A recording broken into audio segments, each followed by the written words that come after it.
Hello student, ये question आपका motion in a plane chapter से है। अगर आपको इस चैप्टर के टॉपिक ब्रीफली पढ़ने हैं तो उसके लिए मैंने लिंक आपको डिस्क्रिप्शन बॉक्स में दिया है, वहां से भी आप इस चैप्टर के टॉपिक पढ़ सकते हैं।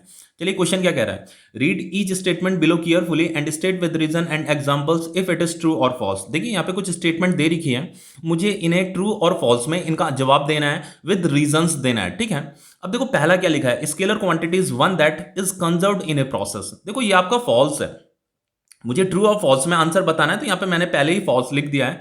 देखो यहाँ पे क्वेश्चन में कह रहा है कि जो स्केलर क्वांटिटी होता है वो हमेशा कंजर्व रहेगा। कंजर्व रहने का मतलब ये होता है कि वो चेंज नहीं होगा, लेकिन ऐसा भी नहीं होता है, जो स्केलर क्वांटिटी होता है वो चेंज भी हो जाता है। तो देखो उसके लिए एग्जाम्पल क्या है।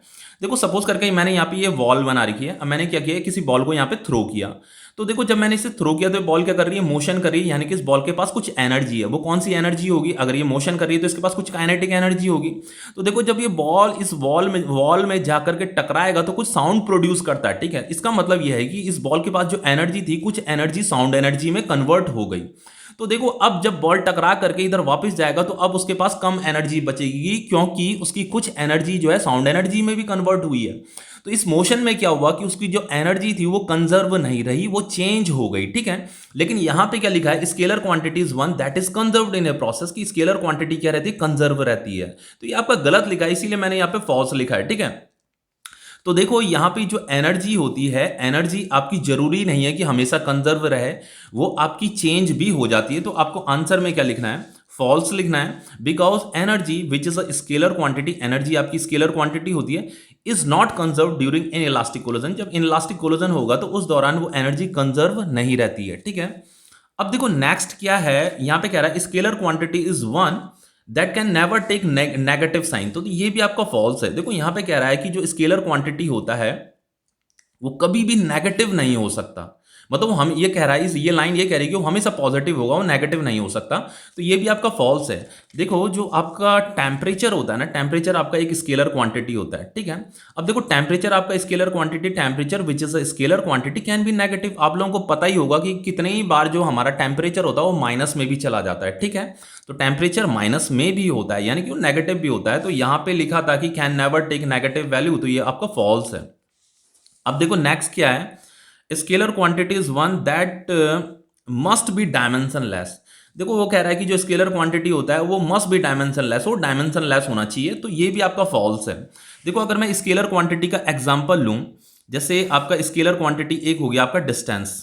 ठीक है, तो डिस्टेंस का जो एसआई यूनिट होता है वो क्या होता है, मीटर होता है। तो अगर मैं इसका डायमेंशनल फॉर्मूला बनाऊं तो इसका डायमेंशनल फॉर्मूला क्या हो जाएगा आपका, एम एल टी। ये मीटर क्या लेंथ होता है ना, तो यहाँ पे पावर 1 आ जाएगा, ये 0 0, ये इसका डायमेंशनल फॉर्मूला है।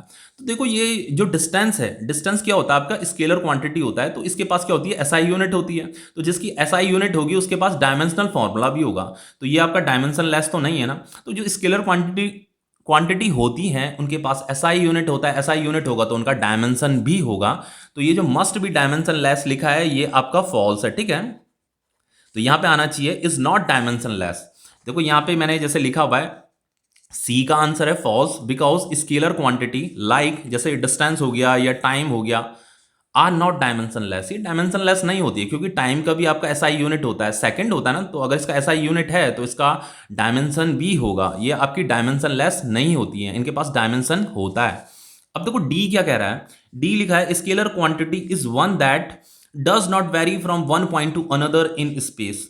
तो देखो स्केलर क्वांटिटी, इसे समझने के लिए सबसे जो बेस्ट एग्जांपल है वो ये है ग्रेविटेशनल पोटेंशियल का एग्जांपल है। तो ये जो टॉपिक है ग्रेविटेशनल पोटेंशियल का, इस टॉपिक को जो है आप ग्रेविटेशन के चैप्टर में पढ़ेंगे। तो देखो होता क्या है, जैसे ये आपकी अर्थ है, ये आपकी अर्थ है और ये इतना आपका ग्रेविटेशनल फील्ड है। ठीक है, अब देखो होता क्या है कि जो ये आपका ग्रेविटेशनल पोटेंशियल है ये आपकी स्केलर क्वांटिटी होती है। ओके, अब देखो जैसे मैंने यहाँ पे कोई 2 पॉइंट बना दिए। अब मैंने ये 2 पॉइंट बना दिए, तो इस पॉइंट पे और इस पॉइंट पे जो ग्रेविटेशनल पोटेंशियल होगा वो वेरी करेगा। मतलब यहाँ पे कुछ अलग ग्रेविटेशनल पोटेंशियल होगा, यहाँ पे कुछ अलग ग्रेविटेशनल पोटेंशियल होगा। तो ये जो ग्रेविटेशनल पोटेंशियल होता है ये आपका स्केलर क्वांटिटी होता है, जो कि आप ग्रेविटेशन के चैप्टर में पढ़ेंगे। तो ये वेरी करता है। ठीक है, तो ग्रेविटेशनल पोटेंशियल आपका स्केलर क्वांटिटी है, ये आपका वेरी भी करता है। बट यहाँ पे क्या लिखा है, does not very from one point to another. तो ये आपका फॉल्स है, ये आपका गलत लिखा हुआ है। ठीक है, तो आंसर में आपको यही लिखना है false, because gravitational potential vary from one point to another point. ठीक है, अब देखो यहां पे क्या लिखा है, scalar quantity is one that has the same value for observer with different orientation of axes. तो देखो जो आपका स्केलर क्वांटिटी होता है, सबसे पहले स्केलर क्वांटिटी के पास तो सिर्फ मैग्नीट्यूड होता है, उसके पास तो डायरेक्शन होती ही नहीं है। तो स्केलर क्वांटिटी का जो वैल्यू होता है वो सेम ही रहेगा, उसका ये ओरिएंटेशन ऑफ एक्सिस से कोई लेना देना नहीं होता। देखो जैसे कहने का मतलब ये है, जैसे स्केलर क्वांटिटी मैंने मास ले लिया जैसे एग्जांपल। अब देखो मास किस में मेजर करते हैं, केजी में मेजर करते हैं। मान लो कोई मास 5 केजी का है। अब अगर आप उसे different different orientation of axis से अगर आप ऑब्जर्व कर रहे हो उसे, तो उसका वैल्यू चेंज थोड़ा ना हो जाएगा, उसका वैल्यू तो 5 केजी ही रहेगा ना। तो मास क्या होता है, आपका स्केलर क्वांटिटी होता है, तो ये मास चेंज थोड़ा ना हो जाएगा। अगर आप किसी डिफरेंट ओरिएंटेशन ऑफ एक्सिस से अगर सपोज उसे देख भी रहे हैं तो उसका वैल्यू क्या रहने वाला है, सेम ही रहने वाला है। ये मास सेम रहने वाला है 5 केजी। तो इसका आंसर किस में आएगा, ट्रू में आएगा। तो ये क्वेश्चन आपका कंप्लीट हो जाता है। ओके।